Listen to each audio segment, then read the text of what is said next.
Okay. Hey, everybody. Welcome to Balancing Heaven and Earth. Welcome to All Saints Day. Welcome to the Day of the Dead.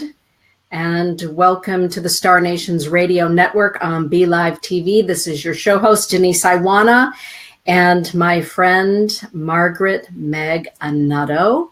And Meg and I just decided we were going to hang out tonight and do some chit-chatting about spirit talk, talking to spirit, growing up with spirit, and all of those crazy good things. And good evening, Katie Battle. Would you do me a favor, my friend, and like and share this program? Because we're going to get started here in just a moment.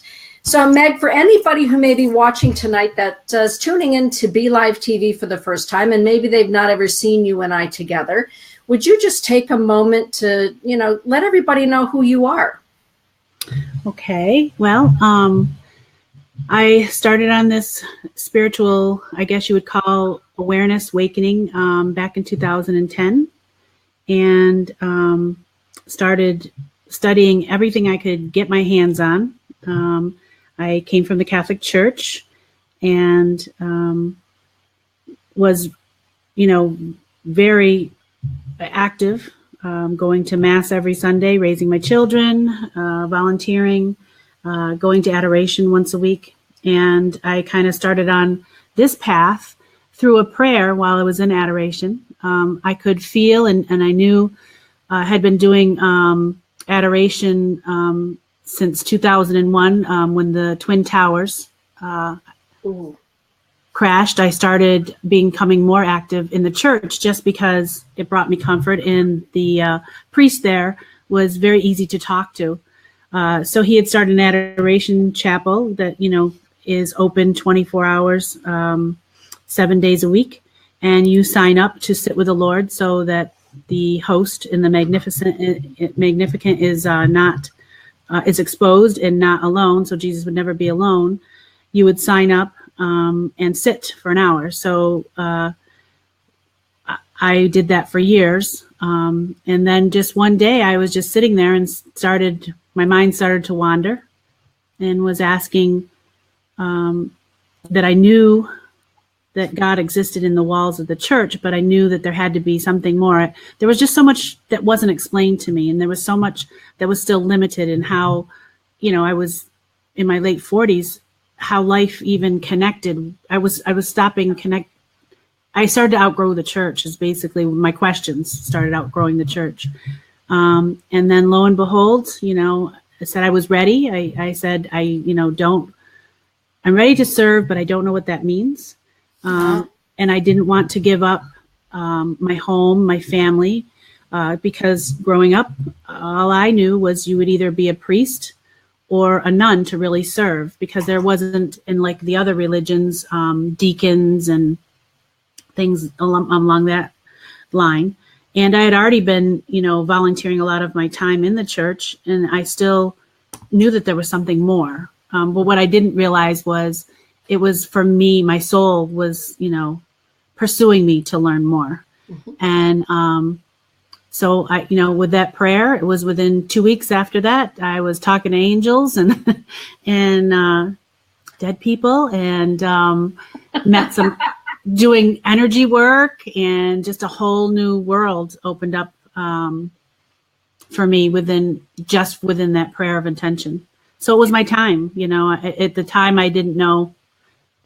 I thought, I did go see a psychologist because I thought I was having a nervous breakdown. Oh. A midlife crisis, didn't know. Mm-hmm. And I still do go to counseling regularly just to make sure I'm not in any, the experiences that I have in any kind of, DSM IC9 code. I don't want to, be in any kind of medical code. So, right. So far, so good. I'm still sane, still having mystical experiences and teaching now. And met you guys, That's right. When you came to New Hampshire with Sandy 3 years ago, 3 or 4 years ago. Yeah. So that's me. Yeah. Well, for those of you that are just logging on, it's really good to see you and to have you with us this evening. Hey, Marcia, Katie, and Rob, and Sonia. It's good to have you in the house. And all of you that are just checking in, if you would do us a great good favor and please like and share the show, that would be fantastic. And so today is All Saints Day. The last time that I saw Meg was a couple of weeks ago in New Hampshire. And she and I were having some sidebar fun at the Unitarian Universalist Church, because one of the experiences that Meg and I share is that we both grew up Catholic, and we both went to the 1,000 years of prescribed catechism that all young Catholic kids go through. And so every so often she and I will get on these sidebar conversations about those experiences and how those experiences led us, to where we are today and the work that we're doing today.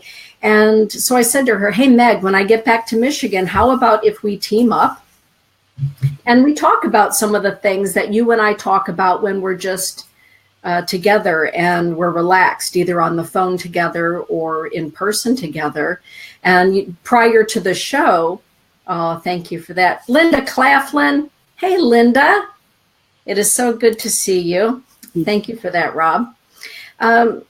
We were talking about, before the show, this whole idea of sainthood, and today is All Saints Day. For some people, our Mexican relatives, today is the Day of the Dead, the celebration of those that we love who have walked on. And it's a very auspicious day all around. The veil is very, very thin. Communication between both of the worlds right now is very, very brisk and very deep at this time. One of the things I remembered growing up and knowing at a very young age that I was different and that I was already seeing people who are supposed to be dead was that there weren't very many people to talk to about the fact that I could see people who were supposed to be dead and talk to them and listen to them.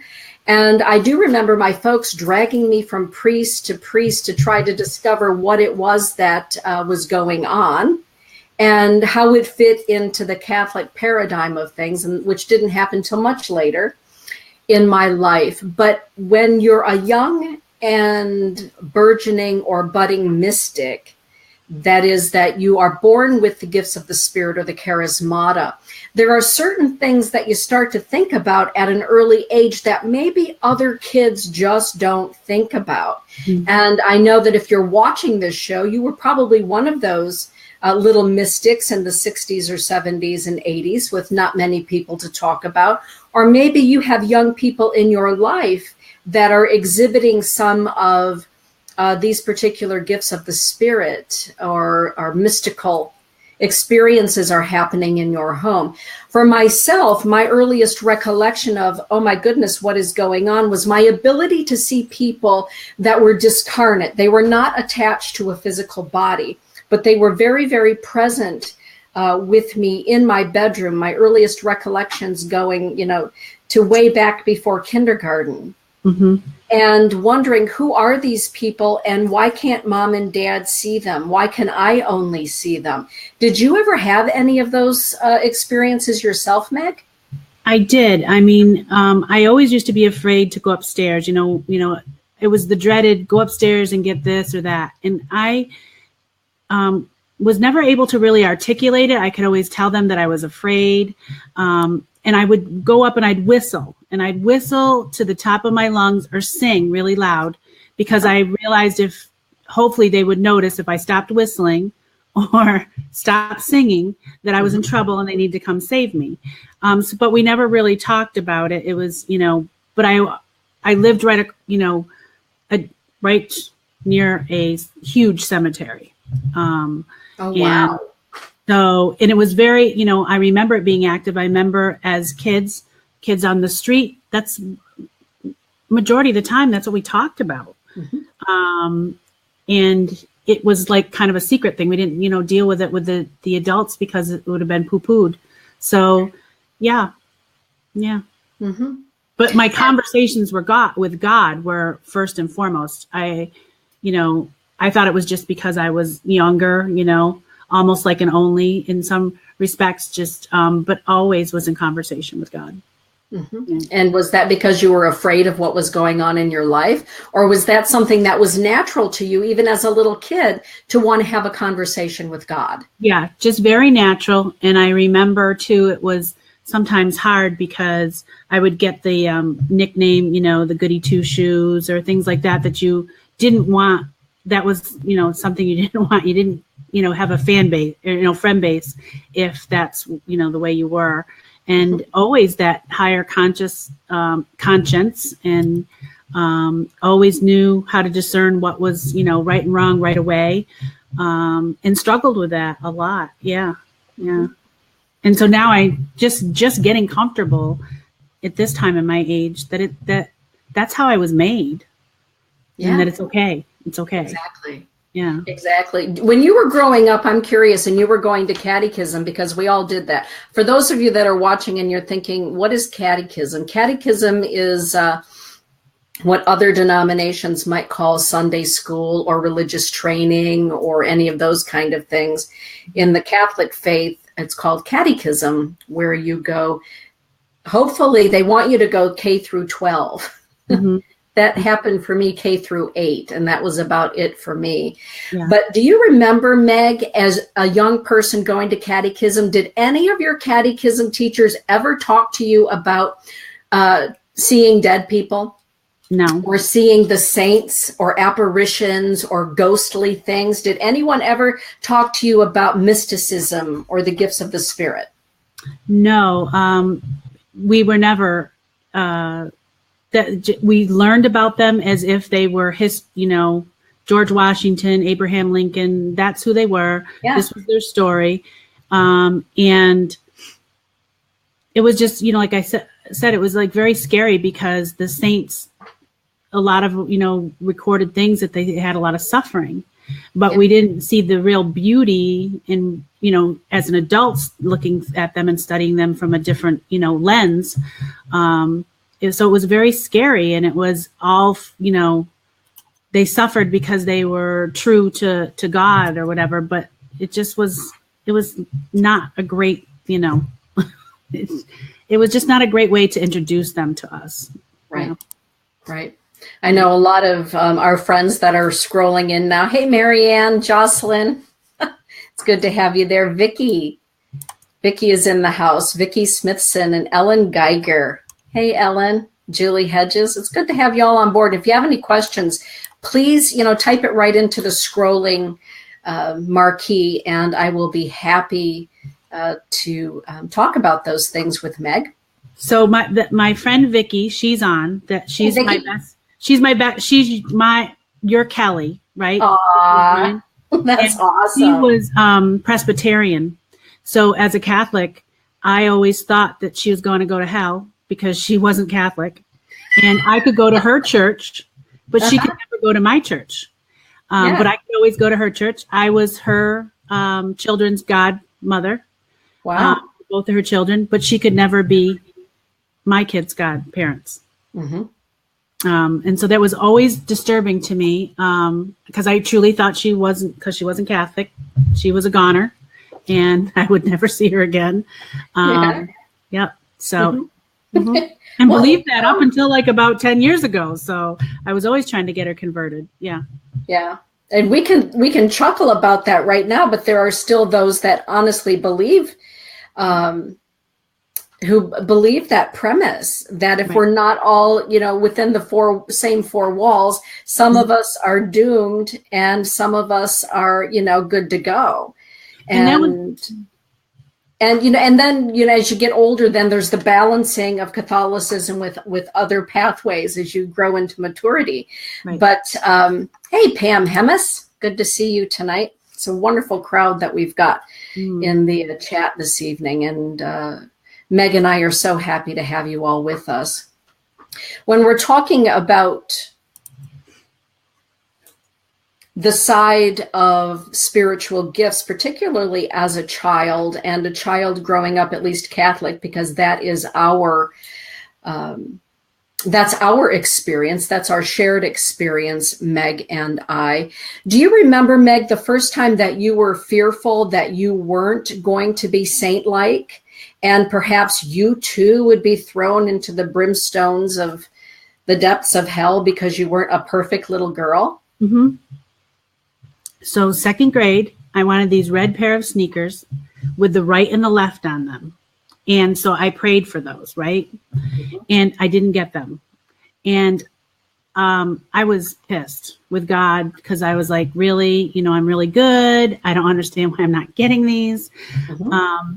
And then also, too, when we would experiment with seances, when I got a little older, like 3rd, 4th grade, we were,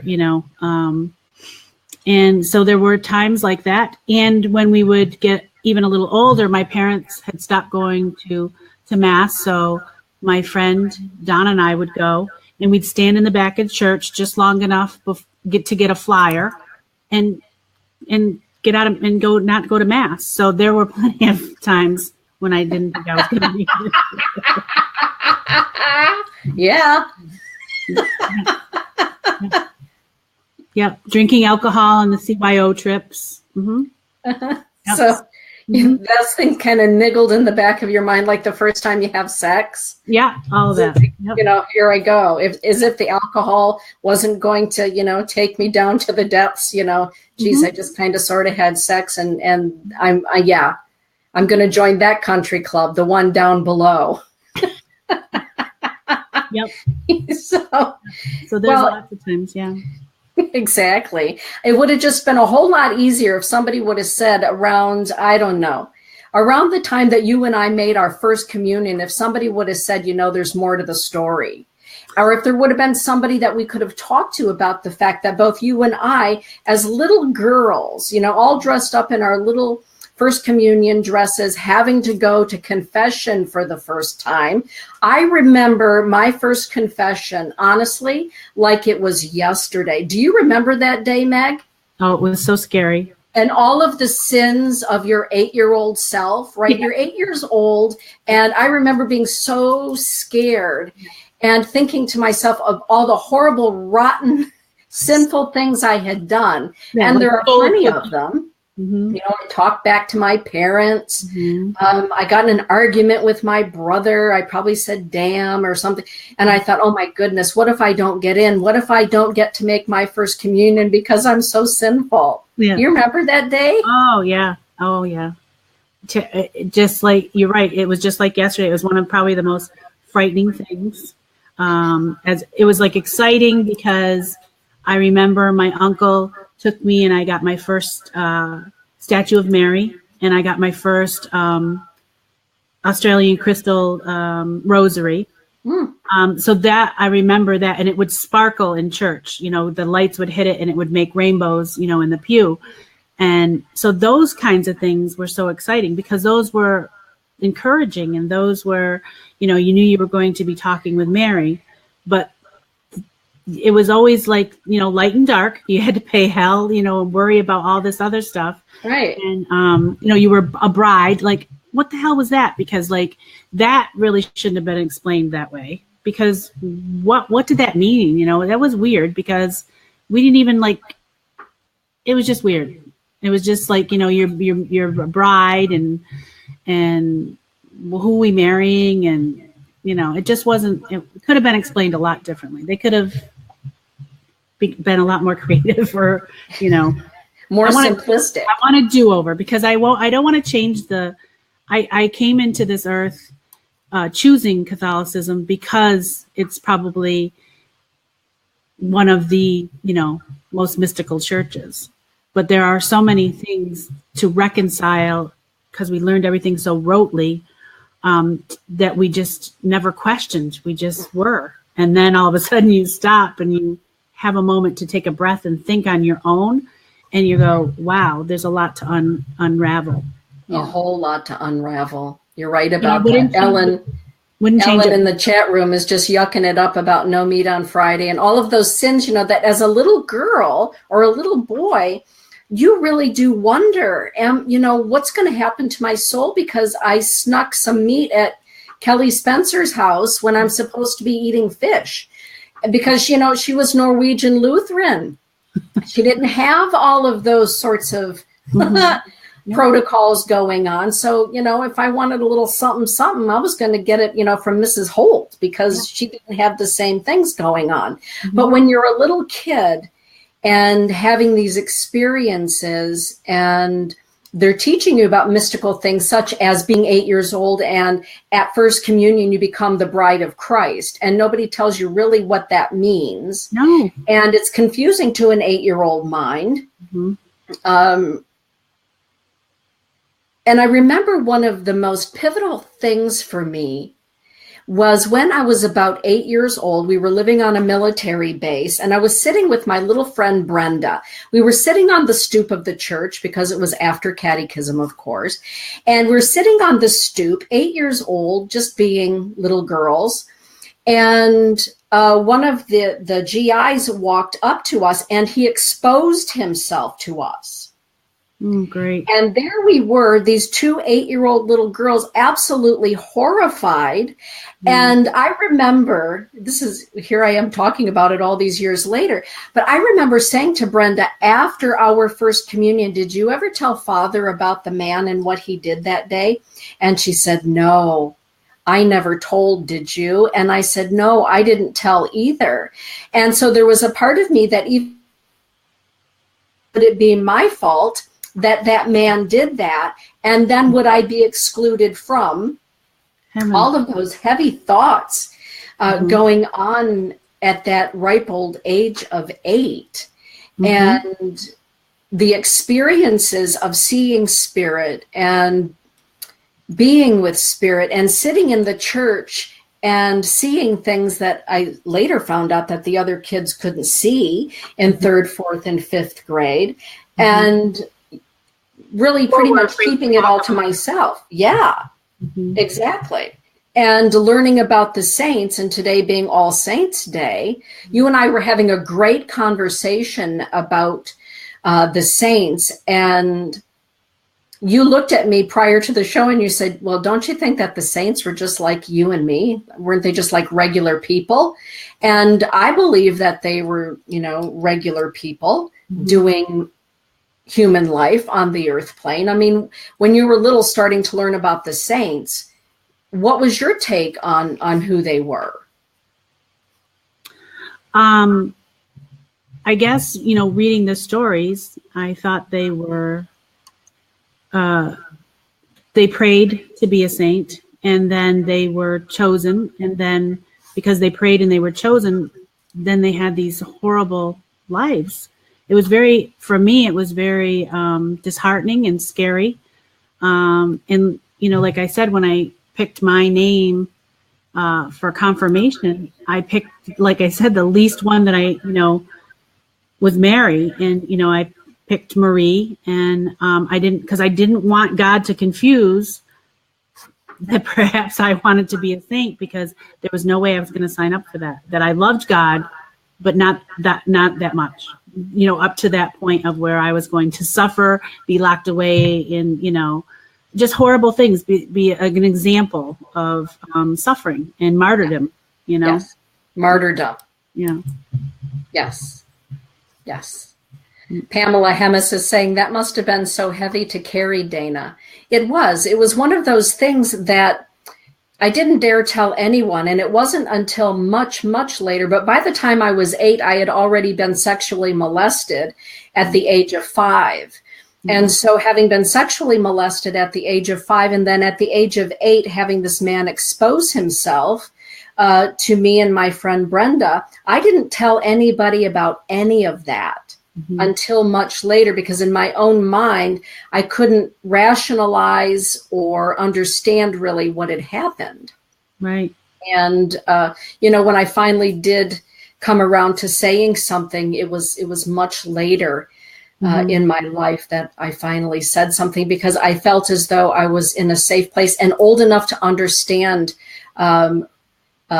parts are parts, and what the parts are, and what the parts did, and what the parts do.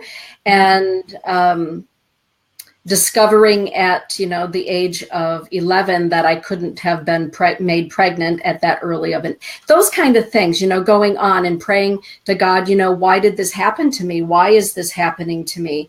And I don't want to say anything at the same time because of the shame.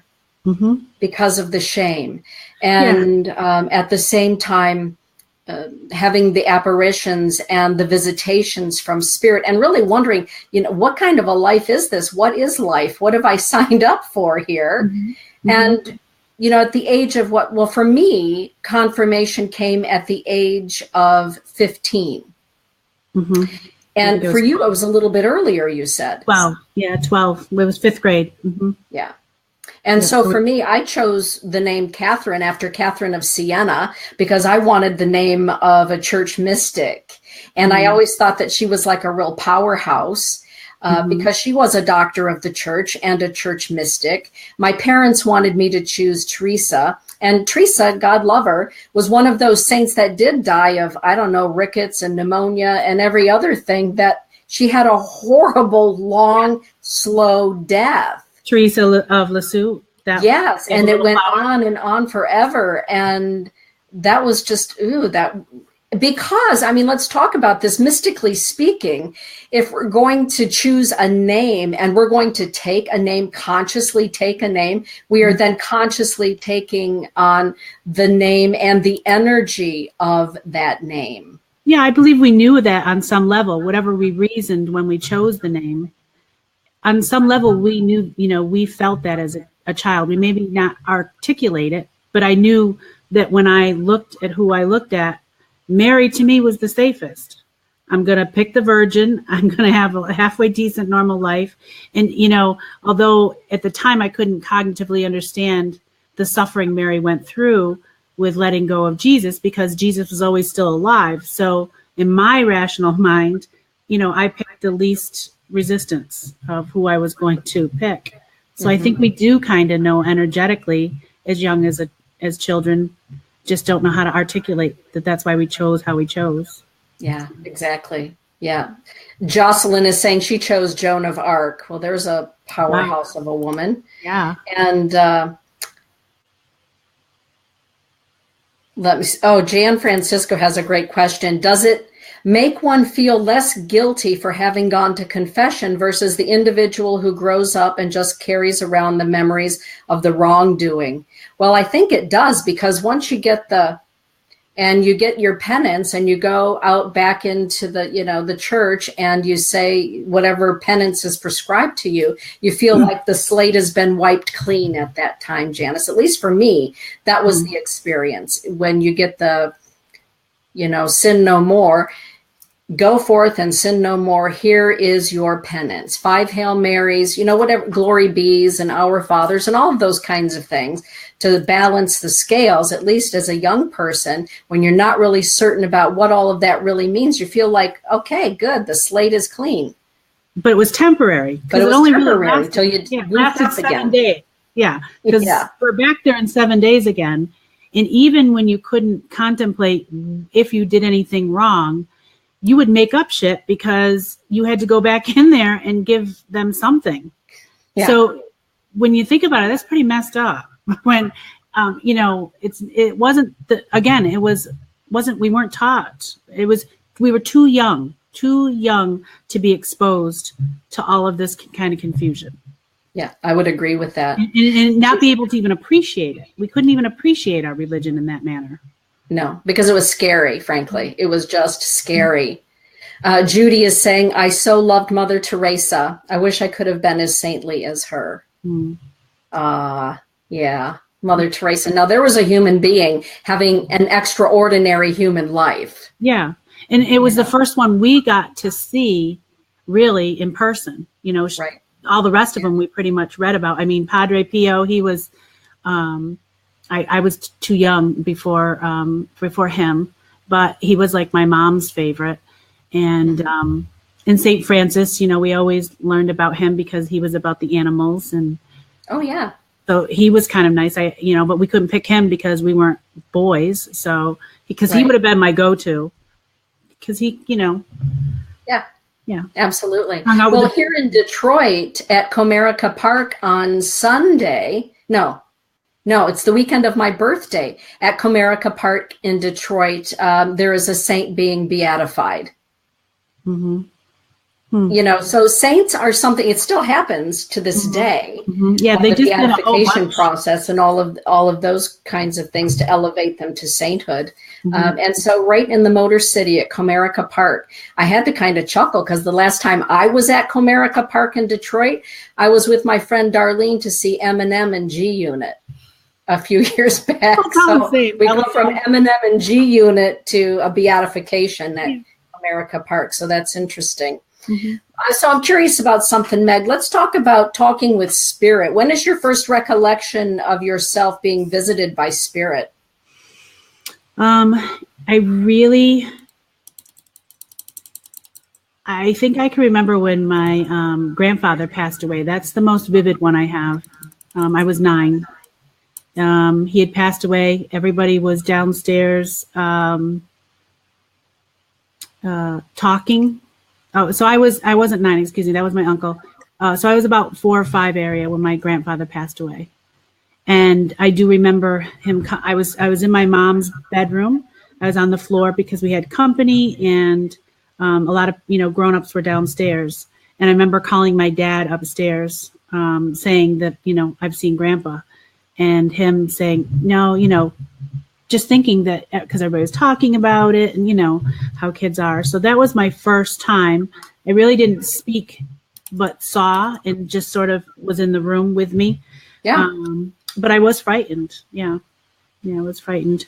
And then I know that there were a lot of spirits in my home now, in retrospect, because of the enormity of fear I had being there all the time. What did your parents say to you when you began talking to them about the fact that you could see people who had passed on? Well, it probably at some point, it probably just got is nonsense, because I really, until I contacted like an old childhood friend that lived on the street with me when I first started the radio show a couple of years back, and I started to talk about angels, and I started to say, hey, when did I know this about me? Rather than when I learned, in 2010, then I would look back and go, hey, wow, I was doing this while I was a child. But like how I don't have a whole lot of memory of it, because she says, don't you remember your mother yelling at us? And I'm like, no, I don't. And she would say, don't you remember the red ball? And I'm like, no. So I had to call her up and say, because we were just, texting back and forth. And apparently we had a red ball in my home and it was moving on its own. And we both like started screaming, and I yelled to my mom to say, come help us. And she was busy, had 4 kids, and she wasn't having it. We got scolded for it. And that was, I think, the message that I got. No, this isn't acceptable to talk about. I'm just going to get in trouble. And that it's probably not real. It's my imagination. Yeah. Right. So For myself, I remember being visited, particularly when my father was in Vietnam. He was doing a tour of duty in Vietnam. So I was in 1st grade. And I remember one dead guy, dead man, a man deceased, who used to visit me at night and would get this close to my face every night. And so it was like 1969. 1969, when it comes to television, you have 3 channels: ABC, CBS, and NBC. That's it. Walter Cronkite, Lawrence Welk. I mean, the pickings were pretty slim.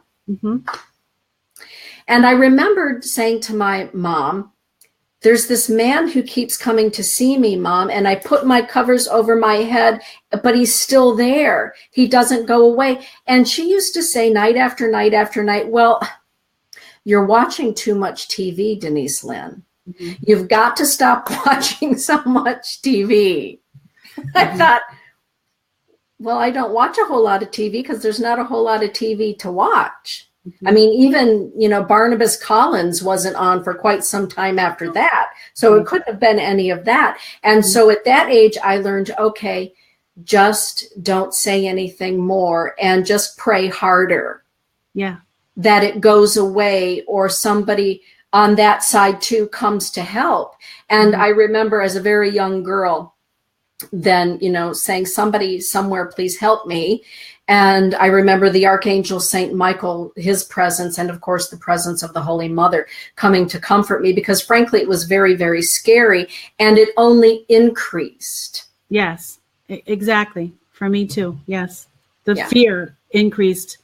And you felt alone because you really couldn't go to your protectors. Right. And because it was in the veil and you were always talking to God, you were constantly calling in the light, but not in that manner. You were calling, you were putting a big, neon flasher saying, come visit me because here I am and I'm gonna, you can come bully me and you can see me, I can see you, and you can come have fun. And living there, the cemetery, it was just, as I look back now, I recognize it was always there. It was always part of my life. Right. I remember in first grade, I don't know where I got it, and I don't know when I lost it, but I remember being so scared, and somebody, it was probably my grandmother, along the way had given me a necklace, and the necklace was a little red heart, the Sacred Heart of Jesus heart. And I remember being a little girl and not taking it off at night and just holding on to it. And hoping that somebody, would come and help. And, it wasn't really until I was a lot older finally that I started to really speak up about things, because the phenomena started happening so that other people in the household were becoming aware that something is happening.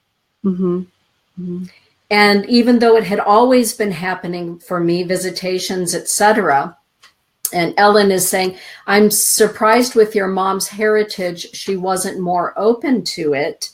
Well, I did grow up in a household, a military household, and we were always taught from a very young age. Both of my parents were very adamant that even if other people didn't understand our Catholicism, we were never, ever, ever under penalty of I don't know what to criticize anybody else's religion.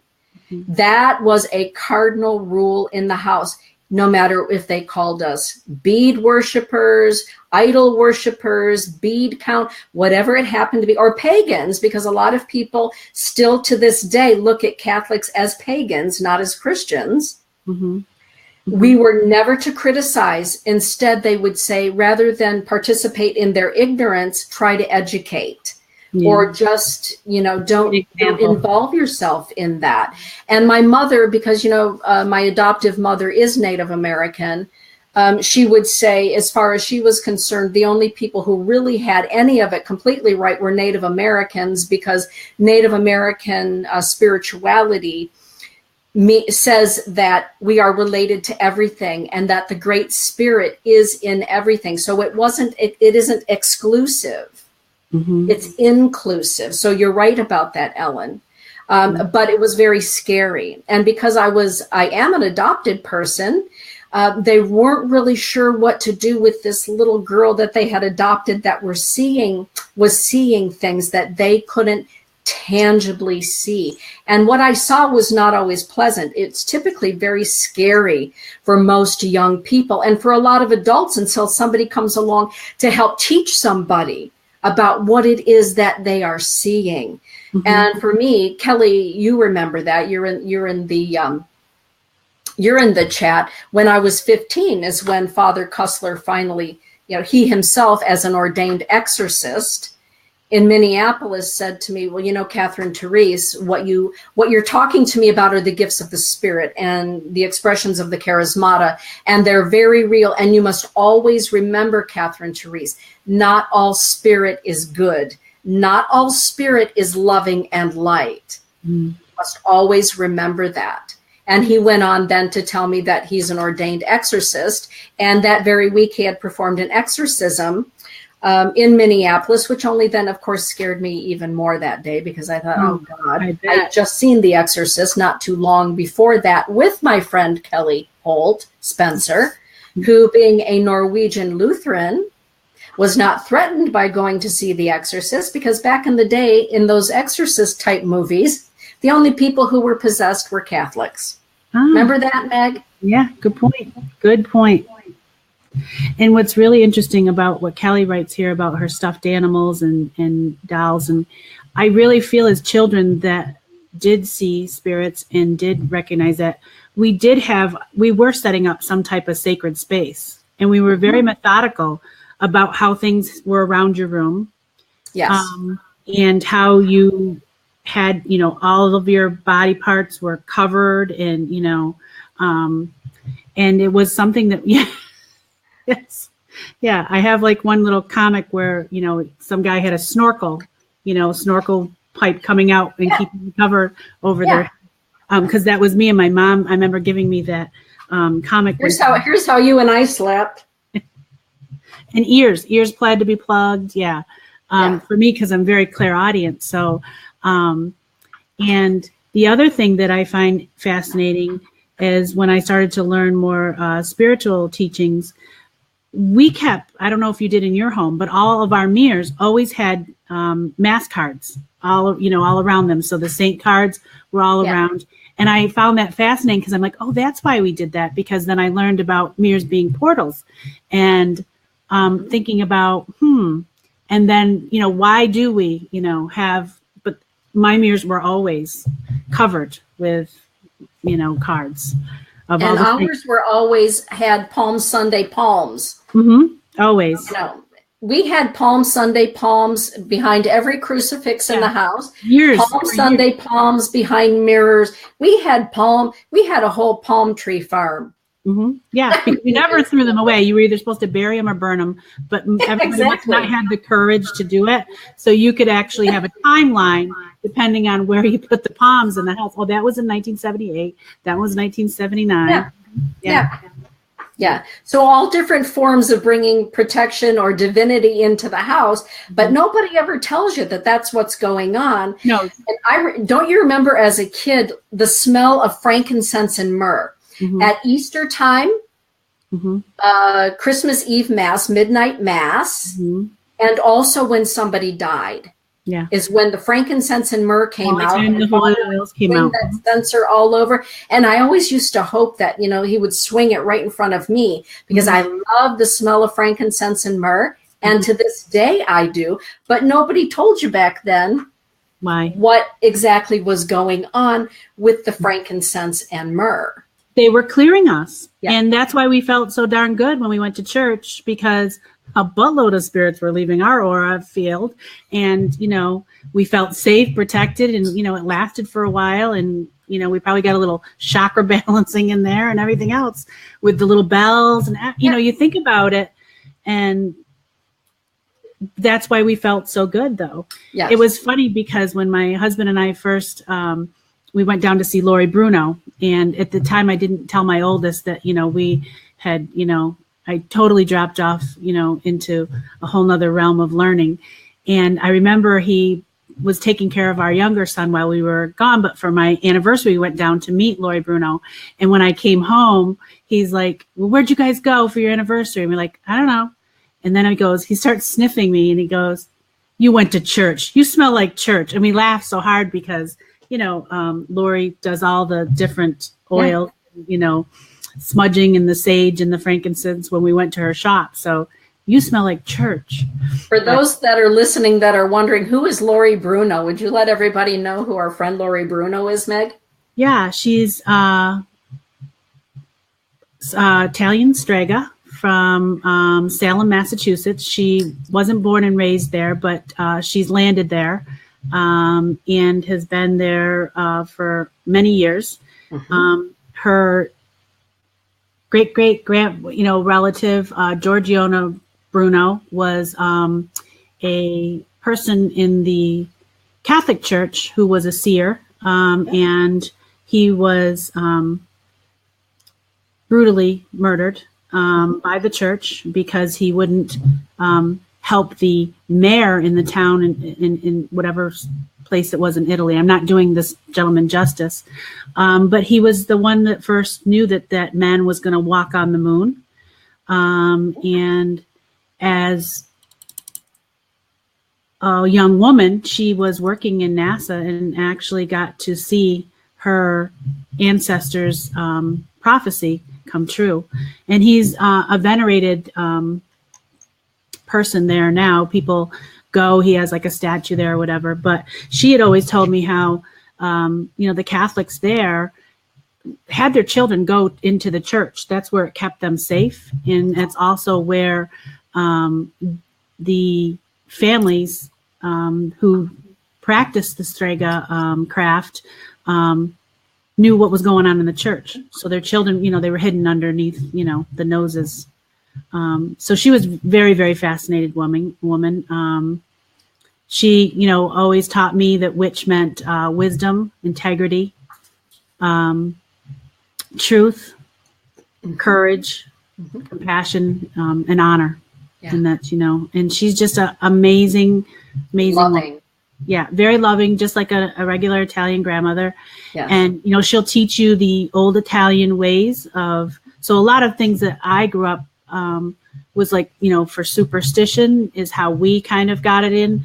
But then it just made so much sense that there were purposes for things and reasons for things. And she's just really fascinating. And the whole entire time that we were there talking to her, people were coming in. She was handing them money, food. Yep. They came in, they call her mama. Yeah. Yep. Yeah.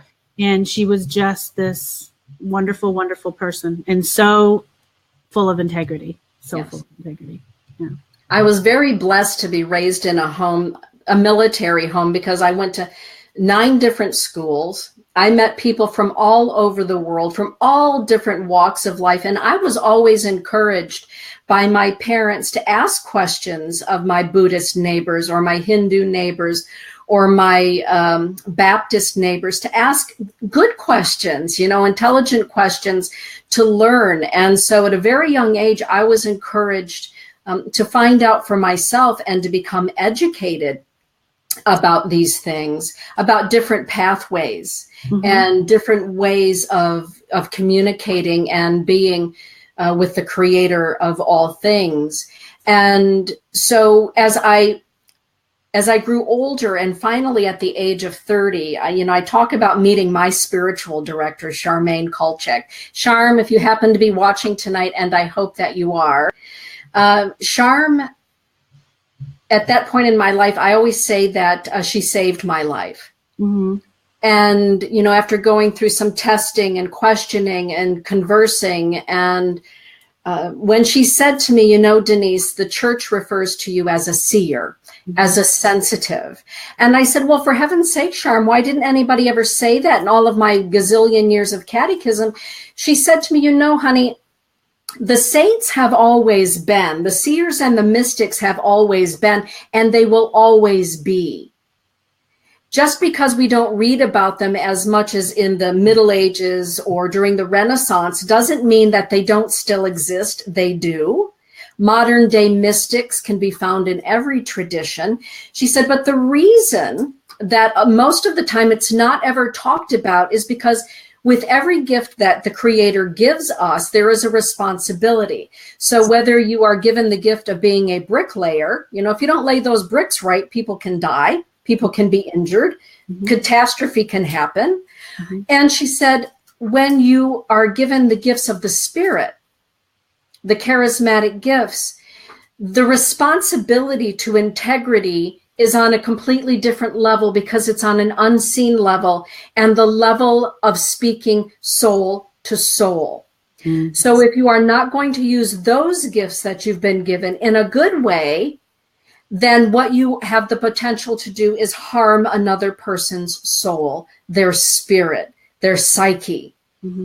So before we declare anybody any such thing, or we even talk about it, we're very careful anymore to make sure that when we talk about these things, we know the person we're talking about it with is somebody who is going to work on behalf of the light. That's the way that she put it, to work on behalf of the light, because she said to me, you would make one hell of a dark voodoo priestess if you wanted to use, right? And I'm not saying that all voodoo is dark, but she was just saying, using that terminology, a dark magician or a dark voodoo priestess or a dark, you know what I'm saying. And so we had a long conversation about that. And then as I grew up, I came to understand exactly what she's talking about, because there are people who are psychic, but that does not mean that they are spiritual. And there are people who are psychic, but that does not mean that they are a medium. And it doesn't mean that they are a seer. Because the word psychic is a pretty generic term. I don't even like the word. It's a generic term for gifts of the spirit. And with all of it anyway, there is a degree of responsibility to integrity. I mean, don't you agree, Meg? Absolutely. And I feel that for me comes naturally. It wasn't something I had to develop. It was already in there, knowing that you're hitting that sacred space of someone. And even with the Akashic records, the prayer that said with that, the reason I loved Linda Howe's work was because it was a very sacred prayer that you say before, because you're entering into knowing that you're touching, you are in that sacred space of someone's soul, soul to soul. And it's a very, very sacred space. Very. Yes. Are you still visited by spirits, Meg? Yes. In different, I started to go back to a mediumship class to learn how to become more evidential, because for me, I mostly have like conversation, get their essences. I'm very strong with their essence and who they were, and perhaps say who they were to that person. So went back to learn, more evidential type things. And that was just to get rid of what had been done by not having it, I guess, introduced to me as a child, because let's face it, we lived in the 60s. Our parents did the best they could do. They did, yes. It's been it's that whole generation. I think, just recently, I think kids that are growing up now, as parents, we're listening to that a little bit more. So yes, I still do. But I would say my strengths are more communicating with spirit through the pathways, of the higher dimensions, and communicating through that way, just from, my own. Yeah. Yes, working with light. Yes. Working with light. And Kelly is saying that in her tradition as a Norwegian Lutheran, they certainly didn't talk about any of this stuff. This was not a topic. But, I have to say that that would be really hard, because I don't think it's a topic much discussed in any religion until you get to the right people. For me, people are astounded when they learn that it was actually Catholic nuns that helped to groom my abilities as a seer. I was very surprised. Are just floored by that. I was very surprised. Well, what do you mean? What do you mean? Well, mysticism goes very deep into the Catholic roots of things, but not every sect, not every convent, not every friary is based or taught under the auspices of a mystical tradition. There are the mystical traditions in Catholicism and the non-mystical traditions. And I would say that that is true in just about every religious pathway. Mystics exist in all pathways. There are mystics in the Native American tradition. And I love reading about the mystic warriors of the plains and the elders who are mystics and who were mystics. Mystic really just means it's the study of things that we consider in our humanness to be a mystery. And those of us that are modern day mystics, such as Meg and myself, that is part of our life, is to walk in that mystery and to have our way in that mystery and to bring that to this side of the veil. Mm-hmm. For me, seeing is something that happens for me, 24 hours a day, 7 days a week, 24/7. Spirit is with me. I'm looking at you, Meg, right now, Mm-hmm. and I'm seeing a beautiful angel standing behind you. I'm guessing I'm going to say your right hand shoulder. Your right hand shoulder, the opposite side of the angel wings. Mm-hmm. Yes. So I'm looking right there. And as I'm talking to you, looking, and how does this angel appear to me? This particular angel is looking like a very beautiful rose-colored or pink-colored mist of energy that's very high vibration and very translucent. But I see it feels very feminine to me, very divine feminine. Mm-hmm. And the presence is there with you. It's an encouraging presence that's with you. Mm-hmm. So we can see, sometimes we see angels that look just like we do in our humanness, maybe with some wings or some other things, but spirit appears to us in so many, many ways. There's a great question that Pam Hemis is asking. Did either of you discover a family member that had the gift? I'm thinking of Roberta and Carrie, Dana. Oh, yeah. Did you ever discover any of your relatives that had the gift? I believe my mother did, and I believe that she never really spoke of it, but I do remember her talking about when she was born, because she was Italian, half Italian, half English, talking about her being born with the veil over your face, that was one of the signs in the Italians' families, and Laurie Bruno had talked about that. Yeah. And I vaguely remember the very, just a very short story about that. Mm-hmm. And then when my mom passed away just a few years ago, there was a woman who called my sister and told her about when my dad and my mom lived in Florida. My dad had a blood clot in his leg. Mm. And she told my sister that my mother knew that my dad couldn't handle that blood clot and asked the blood clot to come in her leg. And that my mother never talked about any of those kinds of things with us. So to hear that story after the fact and after the time my mother passed away and not be able to ask her those things, right. I think it was just supposed to be that way. Yeah. That the information came to our family. And I was glad that it was told to another sister and not me, because then it can't be questioned, the crazy one that does the spiritual stuff. And so I do feel that she was, a huge empath, and she struggled with not going out, towards the end of her life and, not being wanting to be around a lot of people. And so I started to identify a lot, but never was able to speak to her about it. Right. But had a beautiful... Well, for me, because I've not met any of my biological relatives, mm-hmm. I can say that both of my kids are very gifted. Mm-hmm. And they began displaying the ability to see and hear spirit, right out of the chute, really. Mm-hmm. Very, very young age. And my son, it's not a conversation he and I would have on a regular basis anymore, as he's a grown man. He understands that he has these abilities. He understands his intuition is heightened. He knows that all of this is very, very real. The fact that spirit is equally as real as the physical realm. And I think a lot of people these days, and particularly this time of the year,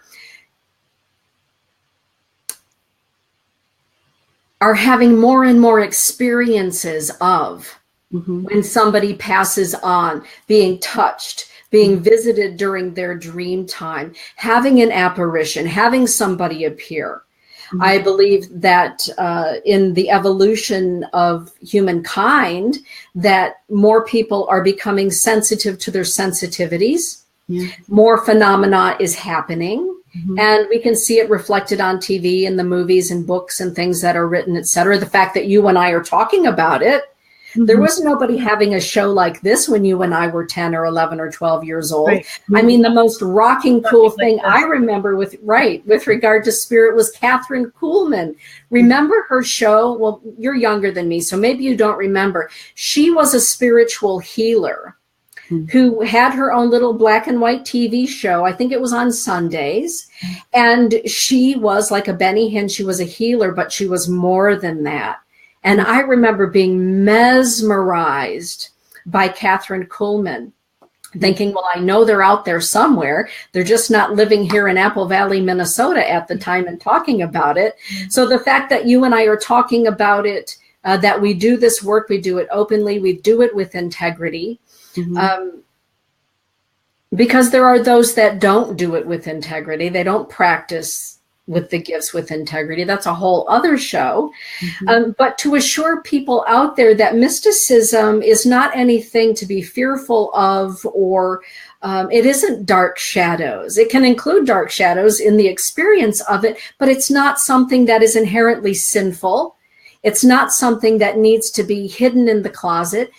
People need to be educated about what Creator gives us as a natural way of understanding the seen and unseen realms. What would you add to that, Meg, about education?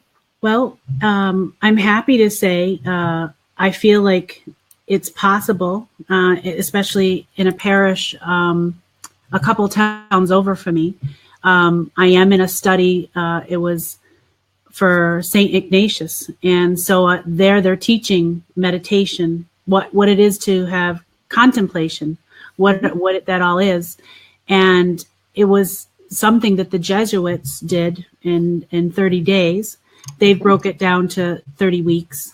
But they're actually to have a dialogue and for the priest to say, what do you think, when you're in this contemplation, and people are like, well, it's my imagination, whatever. And then he'll say like, well, you come from a very mystical church. Perhaps you're having a mystical experience. And I almost want to fall off my chair because I was like, whoa, I've, come back to the church to experience this. And probably if I had that avenue, may have not even went outside, I would have gotten everything I started to need. And so I'm excited for that. But I do believe, because we're entering in the age of Aquarius, there's so much shifting for us energetically that they have to keep up with the minds because our consciousness, people are learning at a quicker rate. They're accepting it totally differently. Yes. And there are people, it's just aligning. It is aligning for us, yeah. And so that's exciting. So I think education is really important, however you can get it. Yes. But, as you know, make sure you're knowing where your stuff is coming from, because it's very easy right now to tap into all kinds of things. Yeah. Right. Yeah. If you're looking for somebody to counsel you or mentor you, make sure that you ask really good questions, because just because somebody hangs a shingle outside their window saying spiritualist or spiritual work or spiritual counsel, ask questions, no different, hopefully, than you would ask of your doctor, of your attorney, of your plumber, of anybody that's going to help you. It's always good to ask questions about their thoughts about things and, what is their background. Those are questions that anybody who is working with their gifts as a seer or a sensitive or a teacher should be more than happy to answer those questions. One of my favorite parts of my job right now is working with young people that are now awakening to gifts, just as you and I did at 5, 6, 7, 8. And the fact that there are parents now who maybe don't have those same gifts, but are saying, I know there's somebody out there who can help my child. I know that there's somebody out there that can help me to understand my child. And I love doing that work because I think, gee, I wonder what it would have been like for me if somebody like you or me had been available when I was that age or when you were that age. Yeah, that's what I always, with my teacher, she's in her 80s. And when I would take from her, I was like, oh my gosh, what would I have been if I had a mom like her? But I think it's really important for parents that are taking their children places these days to make sure that person has discernment.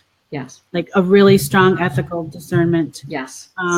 And, to be able to balance those mystical pieces and the practical pieces that the child's going through. To always be able to put that, it's not always, it's both. Right. In their development. Yeah. Absolutely. So as we're heading to, actually past the top of the hour, what is a way that people can get a hold of you if they would like to get a hold of you for lessons or counseling, Meg? They can reach me through email at discoveringinfinitegrace@yahoo.com. And my website is www.infinitegrace.com. And also to, starnations.org is all the information's there as well. Perfect. Okay. With that, everybody, and you know where to find me, DeniseIwaniw.com. It has been wonderful sharing this evening with you. And remember, each and every one of us is an expression of the Creator here on the earth plane. And we've come here to share our light, to share our song, to share our gifts and our talents. Whatever those talents may be that you came here with, they are gifts, I believe, from the Creator. And for those of you that are struggling with perhaps the gifts of the Spirit, Meg and I are more than happy to help with that. And that's what we do, why we do what we do here on Star Nations. And just remember, everything created by the Creator was created out of love. And that includes you. What's your final word on the subject, Meg? Just keep exploring, and just to remember that you're not finding your soul's purpose. Your soul is in pursuit of you, and it's divinely guided and blessed. So just go where your heart leads you, and go fearlessly. I love that. With that, everybody, good night. Get out there and shine your light, and just be you. That's what you came here to be. Blessings be, everyone. Good night, everybody. Thank you.